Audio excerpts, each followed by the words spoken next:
Good afternoon. A couple of quick announcements. Additional reserve call-ups. Calling up 1,022 airmen and women from the Air National Guard and Air Force Reserve units in Illinois, Kansas, Maine, New Jersey, plus 26 KC-135 stratotanker aircraft to join Operation Allied Force. And this will bring the total number of reservists up to close to 5,500. These are the numbers that have been activated under the 33,000 person ceiling. Where are the tankers coming from? The tankers are coming from the 126th Air Refueling Wing in Chicago, the 190th in Topeka, Kansas, the 931st in Wichita, Kansas, the 101st in Bangor, Maine, and the 108th Air Refueling Wing in Wrightstown, New Jersey. And there are various numbers of planes and people in each one of those units, and you can get the precise details from Colonel Bridges after the briefing if you want them. Second, the briefing tomorrow will be at 11 here, General Wald and me. And finally, off the Kosovo topic, Secretary of Defense Cohen announced today that President Clinton has nominated Vice Admiral Thomas Fargo to the grade of Admiral, and he will be assigned as commander of the U.S. Pacific Fleet in Pearl Harbor when confirmed by the Senate. As many of you know, Admiral Fargo, because of his role in the Gulf, is commander of the 5th Fleet there. He's currently serving as the Deputy Chief of Staff for Naval Operations for Plans, Policy, and Operations.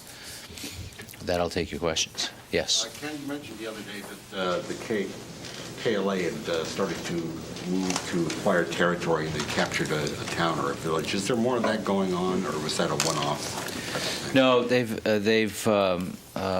we're getting reports that it's still a guerrilla war, and it's ebb and flow. And they capture territory, and then the Serb forces try to get it back. But they have captured a few little towns recently. What was significant about yesterday's was that it was one of the first times that they've captured a significant number of armaments. Let me just say about the KLA, Admiral Wilson will be here on Monday to brief, and he'll fill you in on the fate of the KLA and what else is happening on the ground in Kosovo and bring you up to date on the bomb damage assessment in line with General Wald. But the KLA has increased rather dramatically in size in the last 8 weeks since this campaign began. On March 24th, we estimate that they had a total of 6,000 to 8,000 people in Kosovo and Albania, with perhaps 2,000 to 4,000 in Kosovo. So up to half may have been in Kosovo at any one time. Now we estimate that they have grown to a total of 17,000 to 20,000 in both Kosovo and Albania, with perhaps as many as 15,000 in Kosovo at any one time. So there's been a fairly significant surge in their membership and also in the number of forces in Kosovo. Now, these numbers are estimates, obviously. We haven't done a census. They don't have recruiting figures in the same way that the U.S. Army does. But this is it gives you a sense of the order of magnitude of the growth of the KLA over the last 2 months. How are they managing to get arms and equipment for these people, given the surge? Well, I mean, one way, if to the extent they succeed in battle, they're able to acquire some, take over some from the Serb forces, both the Army forces, the VJ, and the Special Police, the so-called MUP. They also are acquiring weapons on world markets. There was a piece in one of the papers yesterday that talked about some of the funding issues behind their acquisition program of new weapons, but they're buying from arms merchants throughout Europe. They recently signed on a new leader a guy named Ajim Cheku, who's has a reputation of being quite a professional leader. We understand that their training has improved, so the quality of the recruits is getting better, and the quality of their weaponry is also getting better, but not as quickly as they would like. Obviously, they still remain a lightly armed, highly mobile force, still mainly an insurgent force, without the heavy equipment of the Serb forces they're opposing. But the combination of new leadership, new weapons, and new members has made them more successful, particularly as the NATO bombing campaign continues to inflict heavy damage on the forces in the field in Kosovo. John? Yes. After General Clark was here, is there any rethinking on the part of the Pentagon on the use of the Apaches? No, actually, General Clark did not bring up the Apaches at his meeting yesterday with the chiefs. Clarify what it is, what was General Clark's message when he came here and met with the chiefs and the Secretary? For instance, was he advocating a quicker deployment of some of the peacekeeping forces to neighboring countries so they'll be in a position to move quickly into Kosovo if there's a peace agreement? That is the U.S. position on the KFOR. That's the position we're advocating in NATO. We believe that KFOR should be increased in size and should be deployed at its full size as quickly as possible, so that if there is a peace agreement anytime soon, and we hope there will be, that the peace implementation force will be able to get into place quickly. General Clark came basically to have a face-to-face meeting with the Secretary, the Chairman, and the members of the Joint Chiefs. He reported on the progress that the air campaign is making, said that he's very pleased with the progress, that as he said publicly, that NATO is winning and Milosevic is losing.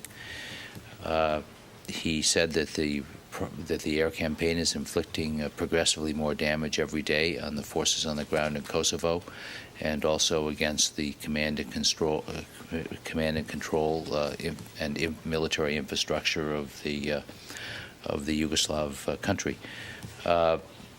He reviewed two things. One, what's happening with the Kosovo implementation force, the so-called KFOR, the peacekeeping force, and also where NATO stands on its assessment or its review of the assessments of various ground force options that were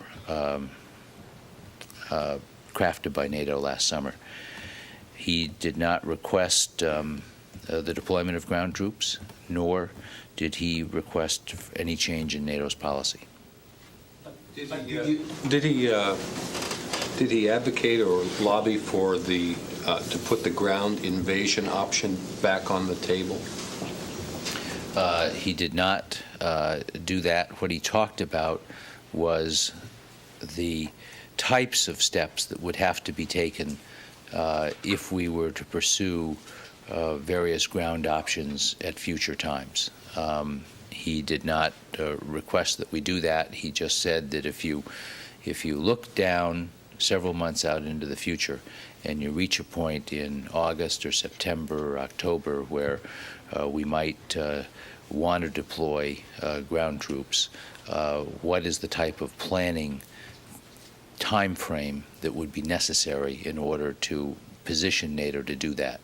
He wanted to make sure that that no decisions were made by default, and that everybody be aware of the type of planning and potentially training that would be required for a future movement of forces.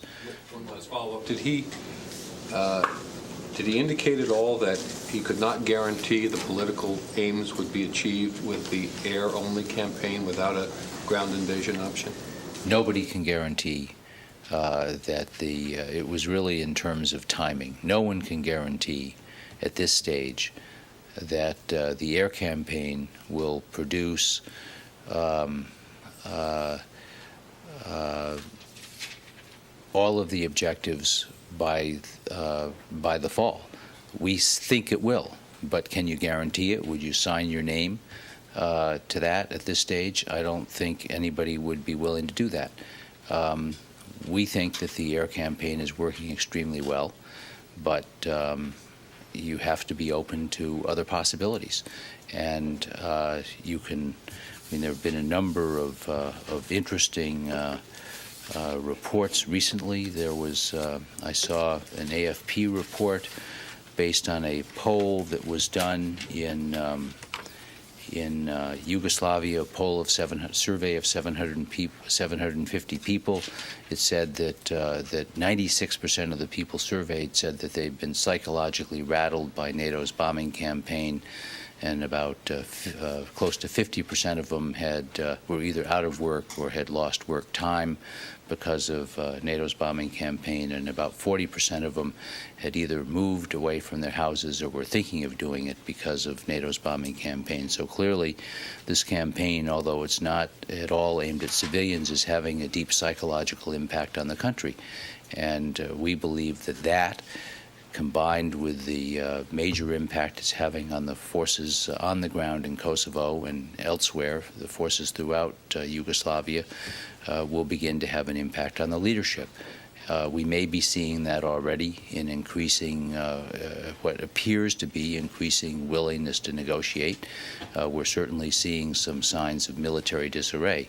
But General Clark's point was that although the bombing campaign is going extremely well, and the bombing campaign will intensify, and presumably the impact will become even greater, you could not make a firm prediction that it'll be over by June 15th, for instance, or July 15th.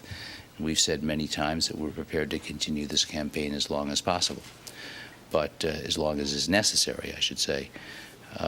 So it was in that context that he said you have to be open to the possibility of looking at other options. And there's been no decision by this administration or by NATO to change the policy. In fact, there's every determination to consider with the air campaign. Where does he want to put the KFOR? The KFOR, as I said yesterday, would initially move into Macedonia, and then as soon as possible would move into Kosovo. Point of clarification, maybe I missed something, I'm a bit confused.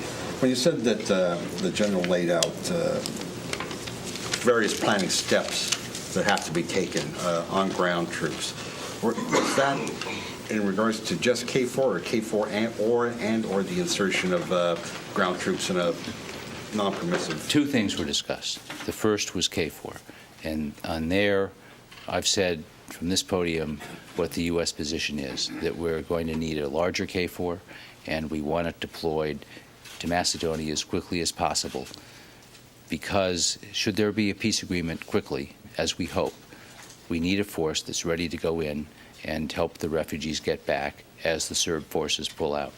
So that's the first point, is on KFOR. There's a second point, and the second point deals with the assessment that NATO did last summer of other ground options. Those are the options of possible invasion forces. NATO is still in the process of reviewing those assessments. General Clark's second comments dealt with that assessment, and they have to be seen in the context of the NATO assessment, which Secretary General Solana initiated just before the Washington summit in April.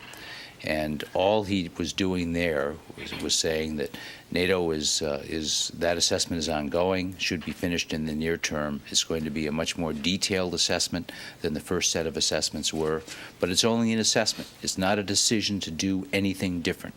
It's just an assessment that will give NATO a better appreciation of the options it could face. And in light of that assessment, he talked about some of the planning or analytical timelines that would have to be met in the course of following through on elements of that assessment. How many troops would be needed, according to General Clark? Well, that assessment hasn't been completed yet, so I think it's premature to talk about it. But I think what you can say is just as the KFOR has increased in size, the number of troops in any invasion force that would be contemplated would also increase in size. Yes. Timelines did he say would be required in order to have a invasion force ready to go? Well, I don't think it's appropriate to get into the timelines, but you know, anybody can figure out when snow is going to come in Kosovo and work back. Yeah. Why you rejected General Clark's request to use force of enforcing naval blockade of oil to Yugoslavia? Sorry?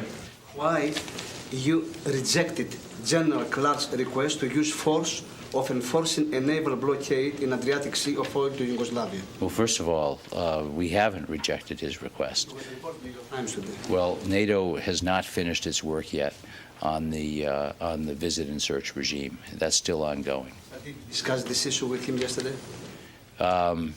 I don't know whether that came up. I mean, this has been an issue that's been under consideration with NATO in NATO for some time.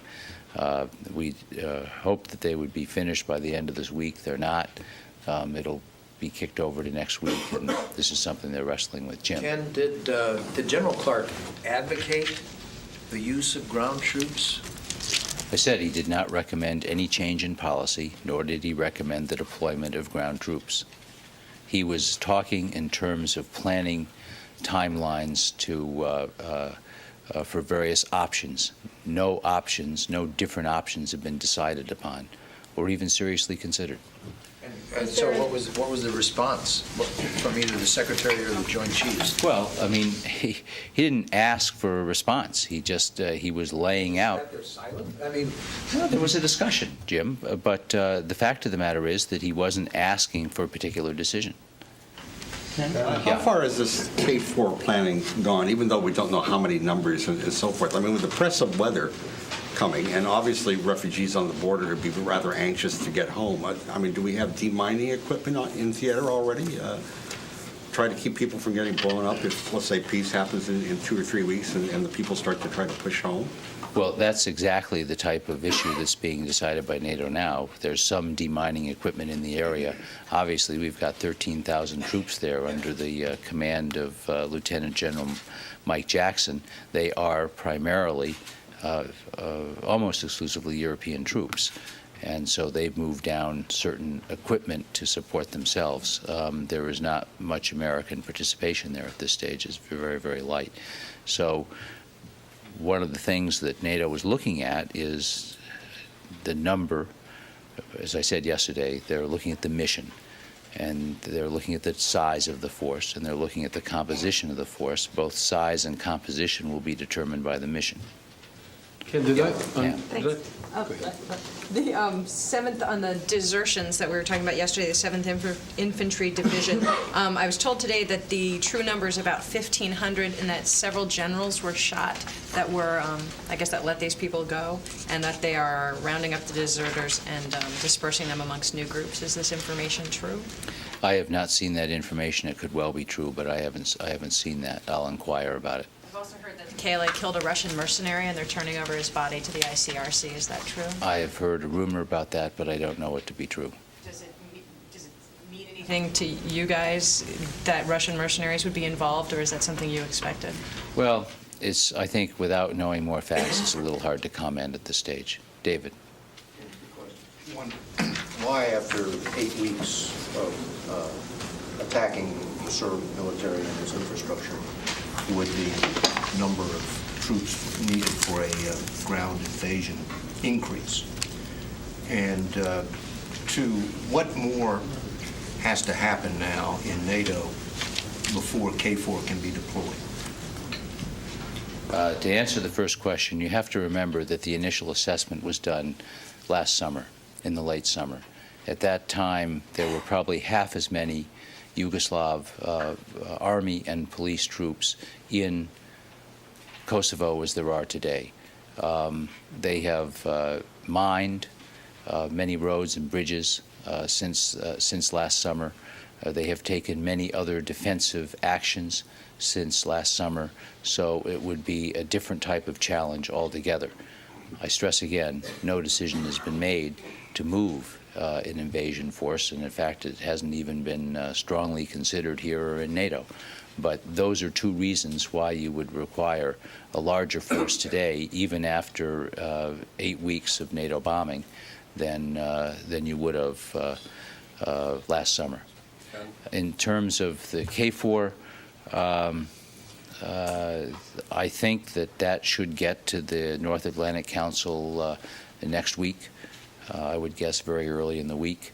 And basically what they have to do is accept the idea, put it into an operating plan, and then go through a whole series of NATO steps that are required to decide who provides what group, how many people. And that's, you constitute a force through these series of requisitioning of forces and activation warnings and orders and things like that. Has the military committee approved it, KFOR? Yes, the military committee. I believe the military committee has completed work on it. These things sometimes ricochet back and forth, but I believe they've completed work and it should go to the NAC soon. Give us some kind of timeline here. I think I can't do that right now. For one thing, it depends on how long NATO debates this. And but clearly, there are 13,000 people there now. If the force goes up to 45 or 50,000 people, it'll take some time to move them down there, to the extent that some countries could move in relatively quickly. Light forces in the area, such as the 26th Marine Expeditionary Unit from the United States, it could be done rapidly. If people decide to move in very heavy forces from other parts of Europe, it'll take more time. If people decide to fly, it'll take less time than if forces decide to go by ship. I mean, there are a whole series of logistical questions that have to be answered before I could give you a firm timeline. But there is a feeling on the part of the United States and other NATO allies that we should do this more quickly than slowly. Is there a goal, a target date goal? Even I if there's don't no timeline believe to that get a target date has been set yet. And that's one of the things the NAC will, I'm sure, debate. Yes. First of all, congratulations, Tom Fargo's placed the main brace. And secondly... should congratulate him. I had nothing to do with it but announcing it. So. Secondly, the makeup of the KFOR, and you talked a little bit about this yesterday, even though it is ostensibly a peacekeeping force, could the makeup also be the nucleus of an invasion force if one were deemed necessary or appropriate? In theory, but maybe not in practice. It depends a lot on how the peace implementation force is structured, and I think that is an issue that hasn't been fully addressed at this stage.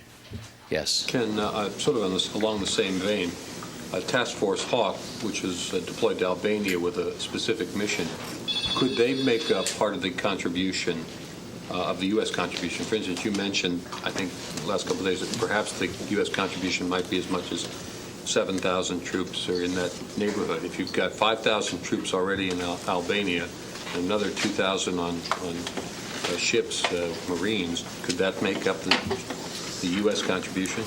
Well, Jamie, all that is theoretically possible, but I just don't think we've gotten to that level of detail.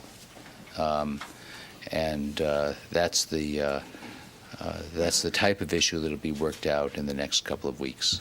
Can I follow up on the U.S. contribution to what a KFOR would be? Up until now, we haven't put any troops into this emerging 13,000 force structure in Macedonia.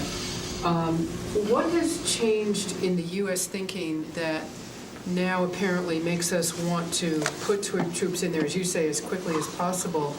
And what plans is the Pentagon working on for, in fact, sending troops to Macedonia to be part of this KFOR presence? I think that two things now have changed. The first is that there is now at least some hint that we may be closer to an agreement today than we were a month ago, and certainly 2 months ago or 3 months ago. Second, obviously, everybody is looking at the calendar and looking at what must be done to get refugees back home before this bad weather sets in the winter. And those are two factors that have been very influential to NATO on this whole KFOR planning. But in terms of the U.S., what has changed for us? We didn't send anybody to be part of the current force in Macedonia. Why? Well, we had always planned to send 4,000 people, and we had the plans worked out for sending them, and we could have done it relatively quickly. One of the questions that the U.S. will have to answer is what our participation will be in the new KFOR. I suspect it'll be larger than 4,000, but the President hasn't made that decision. No one has made that decision at this stage yet. One last question. Is the Pentagon thinking that the U.S. contribution should be both heavy and light? I think those are exactly the types of details that will be worked out as we get more clarity about the KFOR. This build-up of troops you are talking about in Fyrom is going to take place via the city of Thessaloniki? Some of it would, and some of it would take place by air through Skopje, Macedonia, excuse me. Ken, if everyone's very concerned about getting the refugees back to Kosovo before winter, or at least the beginning of the snows in the middle of the autumn, what preparatory steps are being taken to actually house those people along the border if the air war campaign doesn't produce the results everyone would hope for, and a ground force has not been put in under hostile conditions given the change in the weather? The non-government organizations and the governments that are working with them are beginning to study that exactly right now. And obviously, one of the things that we would have to do to sustain refugees during the winter is winterize their camps. And that would involve a number of changes, but most specifically putting in heating and water sources that don't freeze, et cetera. And all of that is under review right now. I suspect that there could be contracts let relatively quickly to do some of that. But what we want to do is look at exactly what's required in terms of updating the camps we have, but also what's required in the new camps that are being built to move refugees off the border into more secure and somewhat better prepared camps elsewhere in Albania and also in Macedonia. Yes? Ken, will any of this concern about the calendar change the feeling that ground troops of any, under any name or organization, be it KFOR, ground invasion, whatever, would go in something less than a permissive environment? Is that likely to change? Well, certainly no consideration of that in this government now. I mean, there's been no decision to change our policy. We remain committed to the air war, and General Clark made it clear that he thinks the air war is working, the air campaign is working well. Does Jim. the administration believe that the political opposition within NATO to a ground invasion force, particularly out of the Germans, is insurmountable? I think it's fair to say, as the Secretary has said, that there is no consensus in NATO today for a ground invasion force. I believe there is strong support in NATO today for an enhanced peace implementation force. Pam. I guess Albania has at least a dozen tanks and artillery pieces now up along the border. Are we going to start seeing exchanges of fire between Albanian and Serb forces, or are they there merely to show the Serbs that they need to stop doing their incursions across the border? I guess I would find it somewhat inappropriate for me to talk about Albanian military plans. I would assume, though, that they're coordinating them with NATO. I think the Albanians should talk about how they plan to use their own military. Yes, Martha. Ken, can you elaborate a little bit on the hints you're seeing that make you believe closer to some sort of settlement? Is this the defections, or is there some sign you're getting from Milosevic himself? I think there are two types of hints, and it's hard to know how they're connected. But the first set of hints have to do with increasing disarray within Yugoslavia itself, and particularly within its military. And that includes the desertions we've seen this week, and we've seen, although the most dramatic desertions were those involving the units from the 7th Infantry Brigade heading home to Kruševac. There have been smaller desertions elsewhere, and we're seeing them with a little more frequency, but these tend to be groups of 4, 8, very small groups, but we're seeing this more often, or at least getting reports of them more often. Remember, we don't have observers on the ground, so we have to piece these together through a variety of sources. Second, it's very clear that the NATO air campaign is having an impact on the ability of the country to support its military, not just in Kosovo, but throughout the country. That is having an impact on fuel, it's having an impact on command and control. Third, we have had a major impact on the Yugoslav military's strategic ability to defend itself through its air defense system, its air force, and also its ability to move within the country over bridges that are no longer there and roads that have been destroyed, airports that have been destroyed. The military infrastructure of the country is being systematically gutted day in and day out. So that is and then I cited the poll that was taken by a Belgrade political institute of 750 people that talked about the psychological impact that the strikes are having on the country. We have seen some signs of political opposition. First, we've seen the sort of the open questioning of the regime policies in towns like Kasak and Kruševac, where people have actually said that it's time to end this. It's time to find ways to stop the conflict. In Kruševac, people said that they want their sons and fathers back, not coffins. So there is clearly more and more war weariness throughout the country. We've seen some people calling openly for, opposition politicians calling openly for Milosevic's resignation. Those are all the objective signs of disarray and pressure within Kosovo. What we don't know is what impact all of that is having on the regime itself and on its will to continue. But we do see in comments coming out of the Foreign Ministry and elsewhere what appears to be an increased willingness to move toward the G8 terms, not in whole, but in part. And that's the crucial distinction, because NATO has 5 conditions which we believe are subsumed in the G8 plan, and NATO is determined to win compliance with those 5 conditions. We've seen a greater willingness to talk, and that's evidenced by Mr. Chernomyrdan's recent trip to Belgrade, his 7-hour discussion with Milosevic, but we haven't seen any concrete evidence that there is significant movement toward the NATO conditions.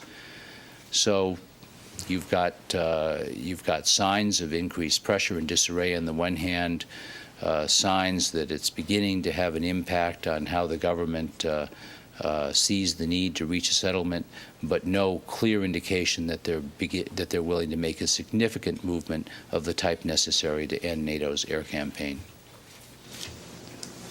I think it's time to turn it over to General Wald for some military information.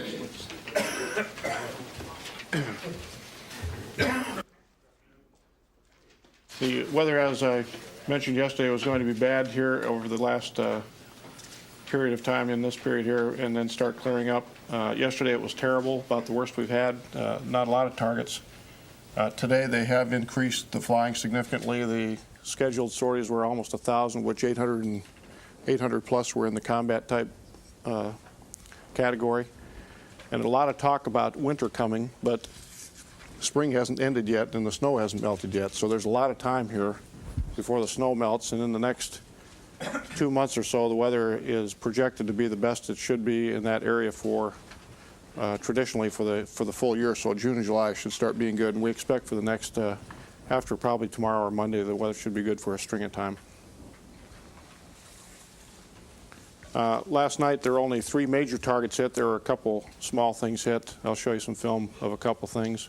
But just as of today, the kind of the weight of effort, there's a lot of questions of what are you doing to the Serb military and his capacity to wage, I hesitate to say combat against the civilians, but for his ability to sustain his military. And you see a lot of the forces on the ground type targets are hit, but also a lot of targets in the command and control, sustainment, air defense, and mobility, which they'll continue to be hit throughout the fry in Kosovo.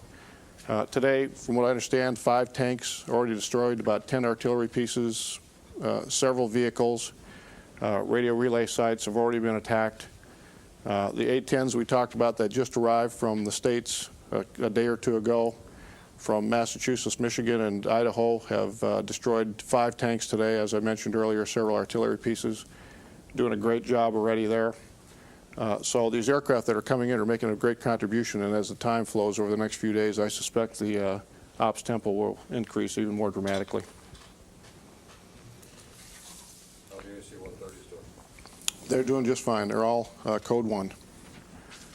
The aircraft with the new 24 F-18Ds that have arrived to Tazar for the U.S. are up to 712, 314 fighter bombers, as you can see there. The Theodore Roosevelt's still operating in the area there and doing a great job today, from what I understand. A lot of sorties off the carrier today. NATO's up to 281. Mentioned earlier, there were 13 nations participating with air, including us, a couple aircraft carriers from some other countries and some other ships, so they continue to operate from all these type of assets in these countries. On the humanitarian side, understand there's some reports that the VJ are confiscating some of the food and medical supplies that have been shipped in via ground. The agreement is that both the Serbs and the KLA and the Albanians primarily would get the food. And from what we understand, some of the food is being confiscated by the VJ, so that's not a good sign. Camp Hope is pretty much complete. The first one will fill up here over the next day or two to 2,500. Camp Eagle is right about in this area here, just to the west of Fear, and then they're looking at the possibility of Camp Liberty, the third site, where that may go, whether it be in southern Albania or possibly Macedonia. 320 more refugees into JFK today. Some of those families have departed from Fort Dix, as I mentioned yesterday. They're still going through the medical checks on some of these folks. A lot of countries are taking in refugees. 28 so far, total countries have taken them in. There's another 10 that are in the queue to start picking up refugees. Looks like still another 100 or so thousand that will be going to several of those countries. You can see some of them are doing a good job of taking in the refugees. We at the United States have about almost 4,000. It should go to 4,000 sometime this weekend. Next flight is today, 4:55, then one on Monday and Wednesday, and you can see the numbers there. And at least as I show here, they're starting to move some of those out of Dix. That'll come and go and should stay below 4,200, we hope, maximum in the camp itself at Dix. Just to update you, there still are 1.10 to 1.16 million refugees. There's 40-plus camps in Albania and Macedonia. And as I mentioned earlier, in Albania, 300,000 of those refugees are in private homes. In Macedonia, another 130,000 or so. So they're being taken care of. Mr. Bacon mentioned earlier, the camps are being winterized, and they'll take care of that type of activity. They're planning for even more refugees if they need to, so they're planning ahead just in case that contingency arises. Hooches instead of the tents, probably? Well, the tents will be okay for the winter. They've got reasonable floors on them. They need heat, and as Mr. Bacon mentioned, they'd need some way to have the water keep running and those type of things. But you can live through it, and they can live through the weather in the tents with the heat. I imagine they might even consider having those some hooch type things. The level of effort, just as of today, and the food, obviously, and all this is still required from the international community, and they've got ways to get it over there. But about 630,000 per month. The level of effort right now supports for food, sheltering of up to 735,000, and then 1,209 medical beds. Obviously, that would be people that would need to be ambulatory or in the hospital. So they have a reasonable capability to take care of the folks there, but they'll continue to increase that, and food and supplies are still needed.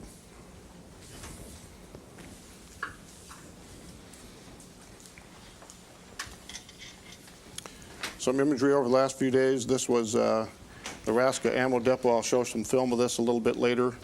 These two are the ones that I'll show film of right in here. Earlier, these were attacked, actually this one here, and then there were some support buildings that were attacked at this side a little bit earlier in the campaign.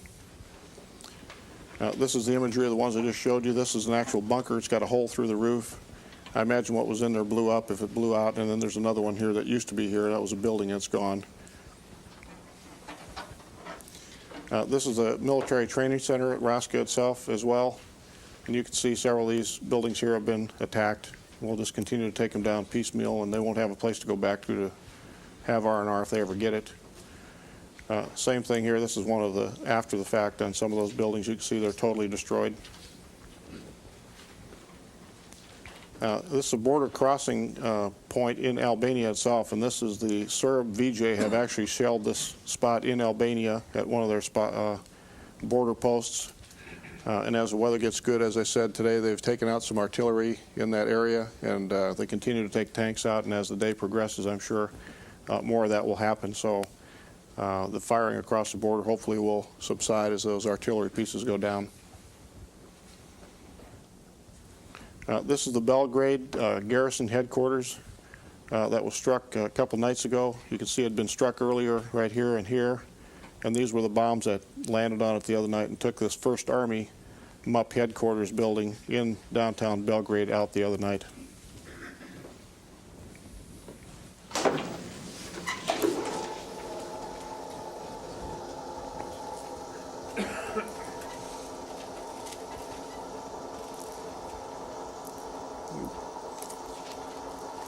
The weather over the last 24 hours was very poor. Starting today, it started clearing up last night. You can see this is the weather as of 9 this morning. The yellow is actually Kosovo, so you can see the weather has cleared and has allowed a high ops tempo today, and they're having one of the best days they've had so far. The projected weather for the last 24 hours and into the next 12, you can see in the area where some of it earlier on was there, and then it started clearing out, which is good news. See some weather back in here. Could potentially be a problem maybe in the next day or so. We'll see. It's very clear now over Kosovo and the Fry area, which is allowing for, as I said, probably one of the best days we've had of ops in a long time. Command and control. It's a command bunker at Banjanika Airfield, F-15E last night. In spite of the poor weather, they were able to get a few good sorties off. And Banjanika has been taking a pretty good beating. It penetrates the bunker. You can see the explosion coming out of the air vent. It probably contained it inside. I'm sure the bomb went off, and whatever was in there probably isn't in very good shape anymore. Sustainment. The Raska Ammo Depot, I showed some images of this earlier. This is an F-14 off the Theodore Roosevelt, the LGB. It's a little bit of moisture in the air, so it's not quite as clear, but he has a direct hit on this. And it looks like a pretty good secondary, so probably something in that bunker. This another one from F-14 off the Theodore Roosevelt again. Once again, they're flying a lot of missions today. This is a forward air controller monitoring other strikes from an F-18D. And the F-18 hit that. Integrated air defense. The next one is a F-14 Tomcat from the Theodore Roosevelt performing forward air control mission for an A-10. Ironically, the A-10 was a forward air controller and didn't have a chance. The F-14 picked up the target. He lased for the A-10. The A-10 saw the laser on the ground and dropped a Mark 82 gravity bomb on the target, the straight flush, which is a very significant target. And I'd say this is about as good as you can ask for on jointness. I mean, and shows the flexibility of air power, where the FAC actually dropped the bomb and the aircraft that was supposed to drop it forward air-controlled fort, so that was outstanding work. F-15E with the Raska Military Training Center, I showed a picture of this a minute ago. You can see the building I showed in the imagery underneath the cursor. And all of this shows that the aircrew are becoming more and more familiar with the area. They're becoming even more proficient working with each other. And the success, when they get to fly like today, is outstanding. And this cumulative effect on Milosevic is really starting to hurt. Istok Security Compound. It's an F-15C G with a laser, guided 2,000-pound bomb. This is the area that was claimed to have the prison damage. This is the prison itself. You can see the bombs. I've talked to the folks. All their bombs hit on the Dimpies. There may have been some windows blown out from the concussion. This is the Pek Army Barracks in western Kosovo, F-16 again. Pretty tough target from the standpoint of identifying the exact building. So 2,000-pound laser-guided bombs. He was the forward air controller, and he was doing the imaging for another aircraft dropping them. Questions, Bradley? This photograph of the barracks, is that the one where one of the 8 laser-guided bombs went astray? Yes, it is. Well, can you tell from these photographs if it hit the hospital? The area where the bomb dropped is not in that photo. It's just off of it, and it's about, I think, 1,200, 1,500 feet from the target. And it would have been just to the south of those buildings. You've seen a photograph of that? Yes, I have. I showed it yesterday, I believe, if I'm not mistaken. Of the damage to the hospital? Only on TV. I've seen the photo from above, and it shows there was a bomb that went long. It hit the hospital? I don't know if it hit a hospital. I can just see from above. I can't tell if it's a hospital or not. So, how far away would you say that prison is from the security compound in East? probably a few hundred, maybe several hundred feet to maybe meters, several hundred meters. Some damage. I would suspect when the bomb hit that building, there's a potential for the blast to blow out some windows. But you can see where the bomb hit, so. The damage looked a little heavier than that from the footage we saw. Any idea what that could have been from? I really don't. And whether that's from the bomb, my personal opinion is it's a little bit questionable whether that bomb, where it hit, caused that kind of damage inside. I can't tell you that, but I could tell you that the window type damage is certainly possible. But once again, I'm not sure if that's the same stairwell they showed on TV in the building, so it's hard to tell what they're showing there. What was the nature of the target in that?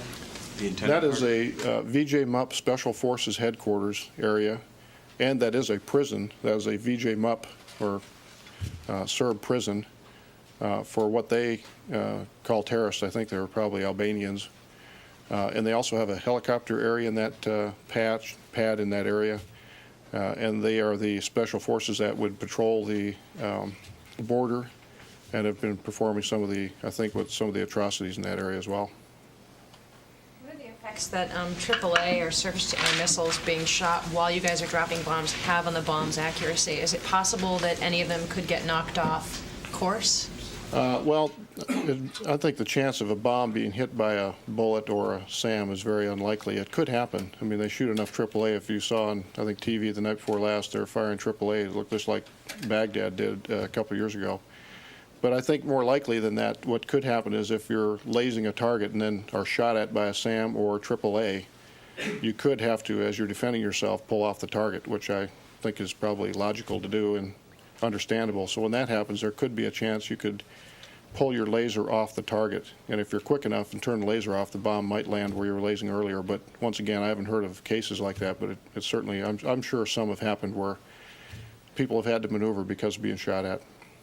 General, you tell us the morale continues to be high, but what about fatigue? You say these guys are sitting 5 to 7 hours and sometimes more in a cockpit day after day, plus the stress of combat flying. Is it showing up at all, having any impact? From what I understand, it isn't. I mean, I guess what I'd say is you look at the results of what they're doing. Today, again, they're doing a great job. They make a point of getting out of the squadron after they debrief and getting home and getting in rest as soon as they can. And what they try to do is give, I think, everybody one day we're not flying out of 7. And at that point, they can try to get some relaxation. It wouldn't make sense to fly every day. It just wouldn't be safe. So I think what they try to do, time permitting, is give everybody at least a day off a week And even then, they probably come in and do some target study or something, but have maybe a shorter day, probably only work 8 hours instead of 14 or something. So. Did you say you've flown 1,000 sorties already today or plan to? No, they had scheduled total, counting some of the lift and helicopter sorties and all the support, around 1,000, of which over 800 of those are combat or combat direct support of combat. General, did you respond to Germany's request for a review of all the targets in Yugoslavia due to the bombings of the Swiss? I think NATO and Mr. Bacon talked to that. That's a SHAPE issue, and I'll let SHAPE talk to that themselves. General, a slightly different focus. You mentioned that there are reports of the VJ confiscating some humanitarian food aid. Was this one incident, or have there been a number of incidents, and whereabouts was this taking place? I don't have the details where it was. I think it's been a case or two, maybe more. This was I heard this from the UNHCR type representatives, so they're concerned with that, and there was an agreement that it should be shared. They're not doing that, evidently. I was just wondering that if, as we continue to pound the lines of communication and therefore curtail supplies reaching them, if this is starting to increase.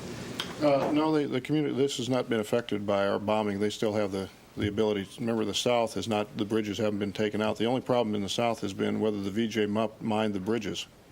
So, I mean, we haven't taken any of the bridges out in the South, and we want to keep it that way.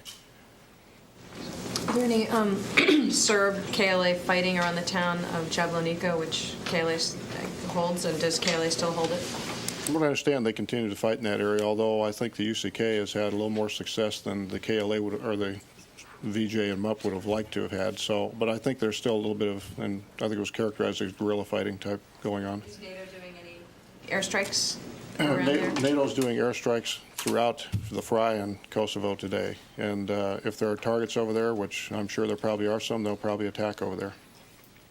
Given the resurgent KLA, is there any effort to coordinate attacks? With the KLA? No, we aren't working with the KLA in a coordinated effort.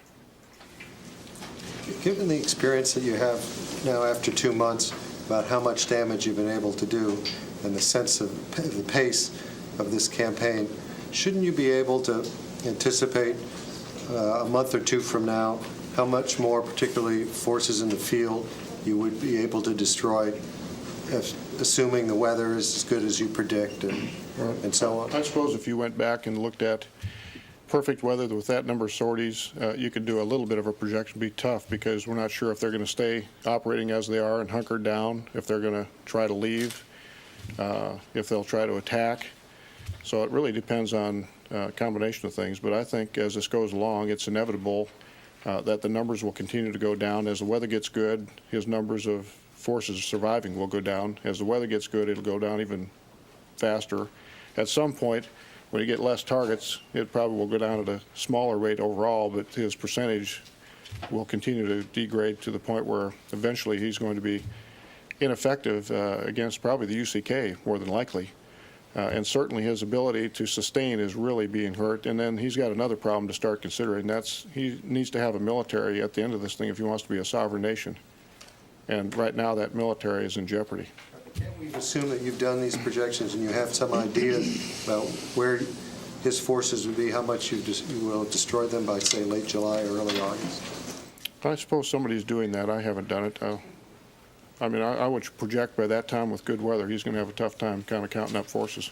Who's getting the relief supplies that are going into Kosovo, and where are those supplies being taken? What kind of split is it, basically, and is it worth it still to drive supplies in? From what I understand, the split is not quite 50-50. I don't know all the details, Bill, and I'd like to get back to you on that. But they are being driven in the areas they had talked about before. I think NATO gave a pretty detailed brief on that yesterday. And so they're being driven up from the south into Kosovo in various areas, and they're trying to split the share reasonably between both the Serb population and the Kosovo Albanians. So some are actually getting through to the... Yes, some are getting through. Thank you. Thank you. General?